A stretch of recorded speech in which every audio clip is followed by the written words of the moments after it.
Okay, there are things I like and there are things I do not like, so let's talk about it. Over the last week, I've been playing Diablo 4's new expansion, The Vessel of Hatred. I made a spiritborn, got through the campaign, unlocked Torment 1 so that I could try out all of the content in the game. I tried out the Realmwalker's seasonal mechanic, I tried out the Kurast Undercity, and the Dark Citadel, which is their new in-game raid. This video will be spoiler-free, though I will talk about my impressions of the expansion, so you are free to watch without getting worried about me ruining the campaign for you. Let's go ahead and dive into Diablo 4's new expansion, The Vessel of Hatred. Now, the first thing we talk about is the campaign. We'll just talk in general sentiments here so that we don't ruin any of the story or characters or anything like that. So let's talk about what I liked about the campaign first. It is a AAA product. It is a Blizzard art team. So you have really good art, you have really good voice acting, you have really good cinematics. Also, the characters that you see in their promotional material from the villain side of it are appealing and decently written villains. You actually feel their plight a little bit. They do a good job at convincing you as to their arguments. It's about as far as I can go in explaining the story here to you. Obviously, we're chasing Narelle, that much you know from the promotional content, and throughout you're going to experience some boss fights and some different villains. I will say, speaking on boss fights, I do wish there were a couple more. If you look back at the original Diablo 4 campaign, there's a lot of memorable boss fights throughout the campaign, and there are only a few that I can remember in the new expansion. Obviously, it's an expansion. It's not Diablo 5 or anything, and the campaign is shorter. You would expect the campaign to be shorter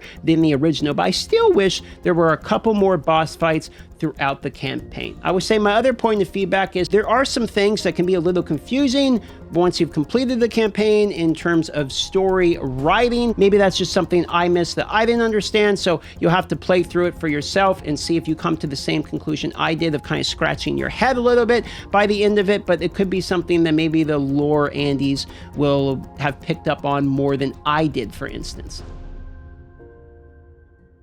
Luckily, throughout the campaign, they're introducing mechanics that all actually are quite cool. So here, let me give you an example of one. So this is the Kurast Undercity. What this is basically a dungeon that I'm going to enter, but this dungeon is heavily modified in order to be like a speed run. There's also things called tributes that I acquire and put in here, and these give you additional modifiers, almost like a nightmare sigil type of key, but it gives you modifiers to your rewards as well. So you can see completing the dungeon with at least attunement rank 1, which we'll talk about what the attunement ranks are here in just a second, will guarantee you runes. But then there's a bargain that I can add, in which what this would do is further customize the rewards so I can target something that I'm specifically looking for. So if I'm having problems, let's say getting like a resource legendary, I could select on that one. For me, I actually have problems getting offensive legendaries. So let's say I want to get a guaranteed offensive legendary, and then this tribute's also going to make sure that I get runes, and I need a rune. Now I'm going to open this portal, I'm going to go into the Undercity, and it's going to begin the Undercity run. Now, throughout this run, you're going to notice I got some more, information on the right-hand side here. Basically, there's 4 ranks of attunement. Attunement is more or less my progression throughout this. As I go through this, you can see this timer is ticking down there.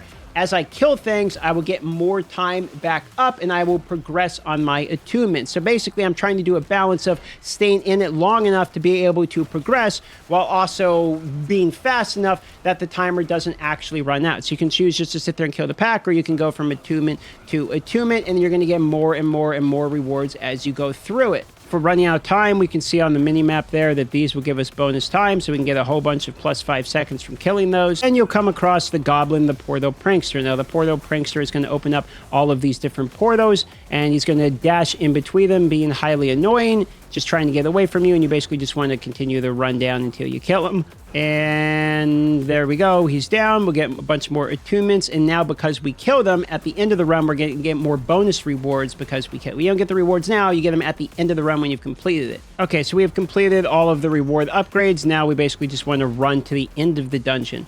All right, now we're going to kill the boss real fast here. And then we'll get our rewards at the end of it. We got our extra chest here, and you can see we got a bunch of runes because the tribute gave us runes. We get the tributes of harmony, so we can do it again because we killed the goblin. And then we also got some legendary items. You'll notice that we got offensive legendary item aspects as well because that's what I had targeted. Think of it sort of like a nightmare dungeon, but a little bit more fun with a speedrun aspect in which you can customize it to sort of get what you want out of it. I got got caught off guard by this because I hadn't been told about this at all. They hadn't announced in Campfire Chat. It just was a mechanic I was completely blind to. So going in and running into this, I actually really enjoyed playing it because I didn't expect to have like kind of a cool speed run, build your own dungeon type of thing. The rewards are decent. It does feel a little bit like a nightmare dungeon, or actually more accurately, a little bit more like a pit dungeon, but you know, that's sort of what Diablo is at this point in the game. You're basically running rifts, so it's sort of a modified version of that. Because you can target the rewards you're trying to acquire, and there's more tributes than just the ones I used here. It's not just going to be a few legendaries. They have ones all the way up into like guaranteed uniques, plus a higher chance to get mythic uniques, etc. So it totally depends upon what you're trying to farm. It's the first time where you really have like sort of a build your own style of reward, which is a little bit more deterministic than something else we have in the game. So I think it's a decent addition, and also will mix up your gameplay a little bit. So I think most of you will enjoy the Undercity. They also do a good job throughout the campaign of interweaving the mechanics. You also are around level 45-ish by the time you've completed the campaign. So it's actually a better job of getting you closer towards the end game by the time the campaign is over than the original Diablo 4. One of the things about the OG Diablo 4 is you get through the campaign, you're done right around like level 45, 50, and then you just have a ton of dungeon grinding. Was the launch of D4, but in the expansion, you really only have to do 15, 10 levels, which is much faster now to get towards that Paragon grind and sort of the in-game grind. So that it's a much better flow from campaign into in-game than the game was in its previous launch. Okay, now I want to talk about what is easily my favorite part of the entire Diablo 4 expansion, the part that I think most people are really going to enjoy and probably be a little bit surprised about. Now, it's going to be a little bit of controversial because there are some people who will not be able to play this. That is the people who are solo-only players. They have a party finder system in the game, and you're going to want to use it because what I'm referring to is the Dark Citadel, which is sort of Diablo 4's answer to raids or an in-game co-op dungeon with some challenge behind it. The Dark Citadel actually surprised us. I played this with Riker and I played it with Lucky, and during our conversation while we were playing it, we were all surprised. We kind of thought we'd go in there, it'd be some bosses, just a big tank and spake, but there's actually some mechanics behind the Dark Citadel. It's going to take you a little bit of time to learn what you actually need to do. So we didn't just blindly rush through it. You actually have to pay attention to what the mechanics are, and if you don't, there's a timer basically called impending doom. You mess up the mechanics for too long, it's just going to wipe you and you're going to have to restart over. So it's the first time I felt the game is actually going to push back a little bit. Okay, so let's explain what the Dark Citadel actually is. It has 3 wings. Each of the wings have different mechanics you're required to complete in order to progress. It is a team co-op based mode, so your teammates are going to have to do the mechanics in order for you to be able to progress as well. There are multiple times throughout the Dark Citadel where one person goes to one side, you go to the other side, and the other person is stuck waiting on the other player. So you really do have to either be cohesive or play with somebody that is going to know the mechanic as well. You cannot carry somebody all the way through it because the other person has to carry their weight equally. Now, from a damage perspective, this can happen as long as someone knows the mechanics. They can continually die over and over again. There was many times I died many times in a row and I had a teammate with better gear than me that was able to carry the boss fights. And there's times where one person has to stay in a certain dimension, the other person has to teleport to a different dimension and do a mechanic there, and then the other person actually has to summon them back, for instance. So you kind of have to trust each other. And if either of the partners fell, you both fell. Now, I am sure that voice chat enabled with a party finder, playing with people you don't know, is going to make this feel incredible. But I will say this, like a lot of things in life, the potential for great success comes with the potential for great failure. Some of my most enjoyable moments in MMOs or really almost any game when I'm playing with somebody else is the potential to meet someone and have a really good interaction with them. And because it's humans that are basically fallible with this system, opening it up to the potential of having to play with another human is going to open it up to the potential of you basically getting trolled or playing with someone under your skill level that frustrates you. But I don't really see this as a Diablo 4 raid problem. I just see this as a humanity issue. And playing the Dark Citadel with Riker and Lucky and us learning the mechanics together and figuring it out and having the moments of like, oh, that's how you do that. Or like having to sit there and wait like, come on, I need to warp back, I'm gonna die, was actually, I say this and I mean it sincerely, the most fun I have ever had in Diablo 4. There have been a lot of moments where I will get very bored with the game, having to grind materials over and over again. And that's something we haven't talked about yet. The material grind is significantly more. The push to the higher tiers is significantly harder, and acquiring and boosting your gear is going to take longer than ever before. But the Dark Citadel for me was a peak enjoyment, I believe, in this game because of the interaction I had playing with a friend, as well as adding another person in and requiring you to do mechanics opens you up to potential outside of just, am I strong enough to kill a monster? It's adding to the equation. You actually have to do like mechanics for once. So you're having to rely on another person and you're having to rely on yourself learning the mechanics, and they're having to rely on you. So all of that actually adds, in my opinion, to the experience of the Dark Citadel. If you're someone who just wants to blast through watching Netflix and play everything solo, you're not going to like this. That's not what this is. This is active participation. Now, there are more points we could address, like how's the balance of the rewards? I thought the rewards were mid, if I'm being honest. How is the balance in terms of how strong you have to be and all that? I'm honestly not going to worry about the balance and the min-maxing side of it. I just want to address one thing, which is it fun? Honestly, I think some of the funness gets lost in the conversation of what's appropriate, what should be the right in-game, what do we need to do to fix the game? But sometimes I just have to look at it. Did I have a fun time? I did enjoy playing it because I'm focusing on the fun side of it, the conversation about should the rewards be great and all that. I'll leave that up to the people that blasted all the way through it a million times and all of the different classes on Torment 4. For me, went through it, played it with a buddy, fairly casually, in my opinion, the way it's probably designed to be played, and I had a pretty good time. If I was going to spam it 50 times in a row on stream or something, I'd probably get pretty bored. But I think for most people to pick up the controller, play with a friend, you're gonna have a good time. I think it's basically the most unique bosses that we've seen in terms of mechanics and design in the game. Lilith, in my opinion, was one of the more designed mechanics I had, you know, the breaking apart and the one-shot waves and all that. And this is definitely several steps above in terms of total overall mechanics going on in the boss fight. So if you like more complicated fights, at least it has that going in it. It's not overwhelmingly complicated. These aren't Lost Ark raids or MMO RPG style raids. It is still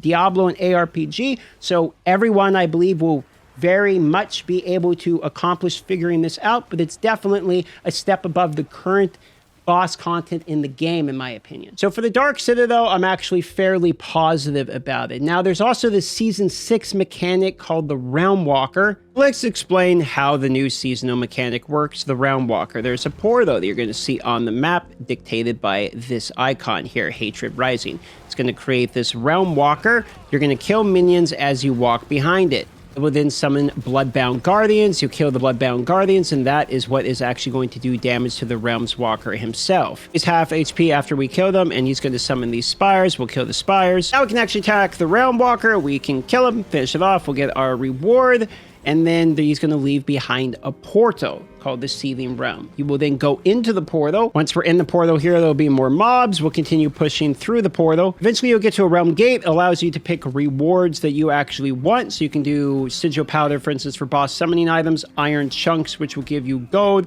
equipment will be dropped from murmuring oboes that you can push in there, or murmuring oboes to drops herbs and crafting materials. So you can kind of target whatever you want. Like I actually need herbs and crafting materials, so I'm going to do that one. You go in through another portal, and it is going to open this realm, which is basically another instance. You're going to clear out the instance, and just like that, the Seething Realm is completed. There you go, quarterstaff, material. So I got 1 greater ancestro, I got 2 greater ancestro, and I also get some of the Seething Opal materials here, Tribute of Harmony, which will be for the Kurast Undercity. So it didn't take too long to do. We got some materials here, got a couple decent items. Max life might end up being usable. Max life, that's probably usable. And then that's pretty much the whole event. So basically the point of the seasonal mechanic is to give you a little bit of agency, sort of like the Undercity, where you can determine what kind of rewards you want to get. So that's the second time that they allow you to dictate that. Now there is a third way in which they allow you to dictate what kind of rewards you want, which is actually through the Mercenary system. So Mercenaries you unlock once you get access to the Den. The Den is basically this area right here, which is sort of like a hometown for you. You have access to everything you really need. You can buy and sell stuff. You have a blacksmith, you know, you got your enchanter there. It's just a little like HQ for you. But it also has access to the 4 different mercenaries. You got your bow guy, your axe lady, you got your Giga Chad shield dude there, and then you have your demon child edgelord. Now, each mercenary has a rapport system, and as you level up the rapport system, you get skill points, and the skill points you can use in their own little mini skill tree. Now, you basically have 2 different specializations per mercenary, so you can kind of pick which branch you want to go. I went with the, you know, the shadow version as opposed to fire, for instance, but that's a conversation for another video breaking down the mercenaries. The rapport system will also give you materials, bonuses, but they also give you these Pale marks. And what the Pale marks do is allow you to go to this lady in the middle of the den for bartering. And in the bartering, you can have these legendary items show up, and you can get greater affix items, like I just got a greater affix there, or you can use Pale marks to refresh this as well if you don't have the one you want. And depending upon which person you're using, you'll get different things to show up here. For instance, the Demon Child gives you access to the resource aspect cache. So when I pick this one for the Pale marks, it's going to give me resource aspect. So this is another way that they help you have agency depending upon who you have rapport for and who you have in your mercenary spot. You can choose to have different people and then list them. Now I'm going to go with her, for instance, and then when I have her on there, then what's going to show up in the bartering vendor is going to be different. So this is another way that you can kind of try to get the items that you desire if you haven't got them as drops yet. The mercenary system itself is actually pretty cool and deserving of its own video, but I'll just touch on it briefly. There are 2 types of mercenaries that you basically have. You have the mercenary that's your active one that goes with you everywhere, and then you have your reinforcement. Now, the reinforcement's pretty cool because the way the reinforcement works is when you cast a certain condition, then it will summon the move that you want to have. So for instance, reinforcements will emerge during combat and execute their skill at an opportunity of your choosing. It's almost like a call and effect, sort of like the rune word system. So if I want to pick the skill he has, I, for instance, just have the one where he, let's say, rushes in and taunts them, for instance, but maybe I wanted to have him do a ground slam, or maybe I wanted to have him do the shield throw or whatever. It doesn't really matter, whichever one you're really doing. And then you can say, okay, I want you to do that, and I want you to do it when I use thrash, for instance, or maybe when I use my ultimate, I want you to do this. So you can kind of pick what it is that makes the reinforcement actually happen. And of course, you have rapport that you can level when your character is with you. So if you have the Demon Child following you, it's getting rapport. If you have this guy as a reinforcement, he's getting rapport as well, for instance. So for me, the mercenaries are a thumb up. I don't think they're a massive like selling point of the game. I think they're pretty cool, but they do go away when you're doing with people. So it's not like everyone's really bringing a mercenary plus the players and it just gets real spammy. You have them for when you're basically solo, but you cannot use the mercenary to duo the Citadel, for instance, because the Citadel requires like all kinds of mechanics. So in conclusion, like I said in the beginning of this video, there are things I like and things I do not like about the expansion. I do wish that the story was